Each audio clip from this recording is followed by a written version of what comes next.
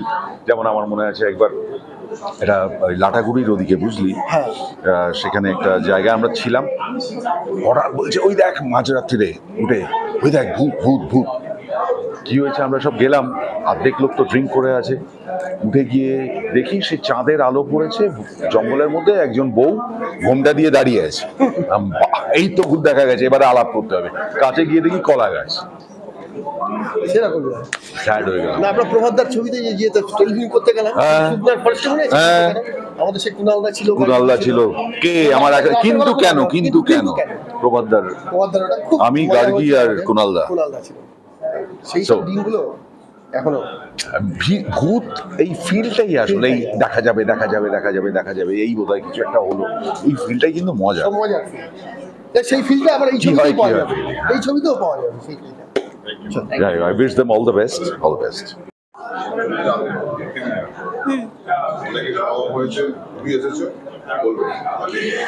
প্রেতজনী নিয়ে গল্প এটা, তো খুব ভালো লাগলো ছবিটা, মানে এত সুন্দর করে সাজিয়েছে, আশা করি ভালো লাগবে, কারণ আমরা তো অনেক কিছু স্টোরির ওপরেই দেখি, তো এটা একটু মানে কি বলবো রিয়েল স্টোরির ওপরে, মানে যিনি আর কি আমাদের প্রডিউসার সুবীর ভট্টাচার্য, এগুলো মানে রিয়েল আর কি এগুলোর বিষয় নিয়ে সার্চ করে তার উপরে একটা সিনেমা বানিয়েছেন, খুবই ভালো লাগলো।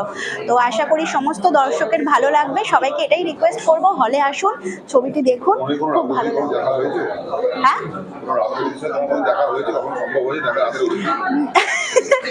না সেরকম এক্সপিরিয়েন্স এখনো পর্যন্ত হয়নি, তবে ইচ্ছে আছে, দেখা যাক কবে দেখা পাই। আমার নাম বেদিকা। Thank you.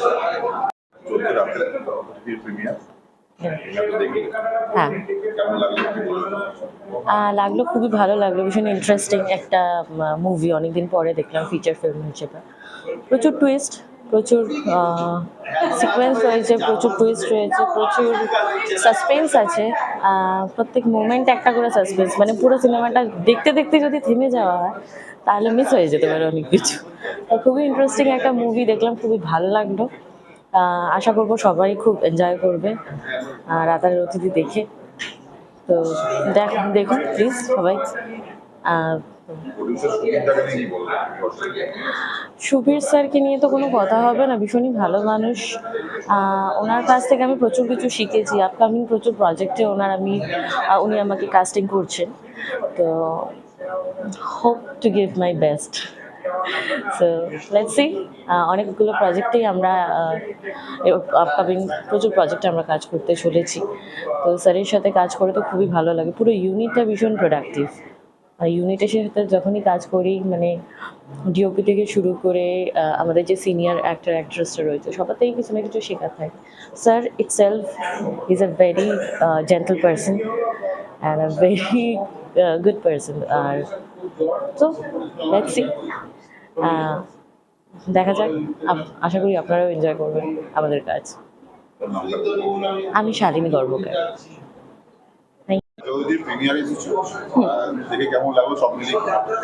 দেখে তো ভীষণ ভালো লাগলো, তবে এখানে কিন্তু আমি অভিনয় করিনি, যেহেতু এখানে সায়ন্তন আমাকে গেস্ট হিসাবে ডেকেছেন।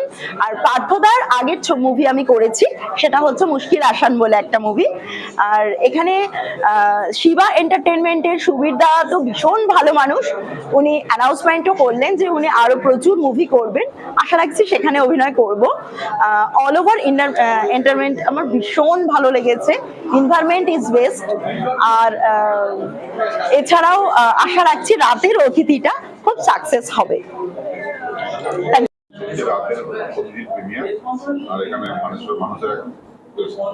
দেখা যাচ্ছে আপনারাও এসেছেন,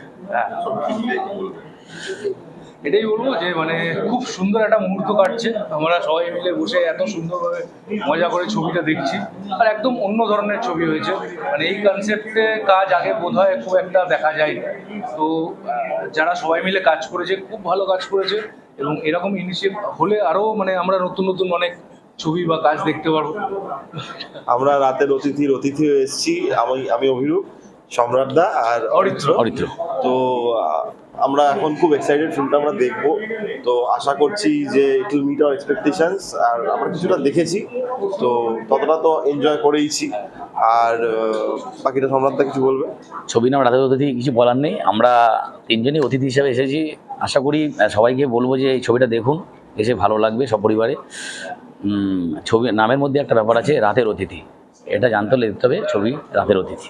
অবশ্যই আপনারাও আসুন, এসে সবাই মিলে দেখুন ছবিটা, আর কেমন লাগলো অবশ্যই আপনারা জানাবেন। প্রিমিয়ার থেকে রাতের অতিথি, শিবা এন্টারটেইনমেন্ট দেখে কেমন লাগলো বলুন। খুব ভালো ছবি, একটু অন্য রকমের গল্পটা দেখে সত্যি খুব ভালো লেগেছে। কারণ শিবা এন্টারটেনমেন্টের ছবি, সুবিরদার ছবি। কারণ সুবিরদার সঙ্গে আমার আগের কাজ হচ্ছে নিঝুম রাতের আহ্বান। আমরা যখন কোনো জায়গায় কাজ করি, অভিনয় করি, সেখানে আমরা সেই জায়গায় দেখি যে কত ফ্রি জোনে আমরা কাজ করতে পারবো। যেন সুবিরদা প্রোডাকশনে কাজ করতে এসে একটা জিনিস লক্ষ্য করি যে তুমি যেমনভাবে কাজ করো, কখনো মনে করি না যে আমরা এখানে অভিনয় করতে আসছি, খুব ফ্রি জোনে কাজ করছি। নিঝুম রাতে আহ্বান আমাদের শেষ হলো, এটা তো চলছে রাতের অতিথি। আর সামনে আমাদের ছবি শুরু হচ্ছে ভূতের কৌতূহল, সেটা তো আমি আছি একটা গুরুত্বপূর্ণ চরিত্রে। সুবিধা তো হিসাবে একজন সিনেমা এগুলো মানে বেঁচে করেন বা অন্য ধরনের করতে চান, সে আমি এক্সপিরিয়েন্স নিয়ে কি বলবো। সুবিরদার গল্প বলার মানুষ, সবসময় নতুন কিছু নিয়ে বলতে চায়। হ্যাঁ, শুধু এইটুকুই বলবো। আর সুবিরদা নতুনদের নিয়ে কাজ করতে খুব ভালোবাসে, প্রত্যেকে ফ্রি জোন দেন কাজ করতে, কখনো বলে না যে তুমি তোমার মধ্যে একটা কোনো বাধ্যবাধকতা নিয়ে কাজ করো। খুব ভালো, খুবই ভালো। আপনার নামটা বলুন। ঋদ্ধিমান, অভিনেতা ঋদ্ধিমান।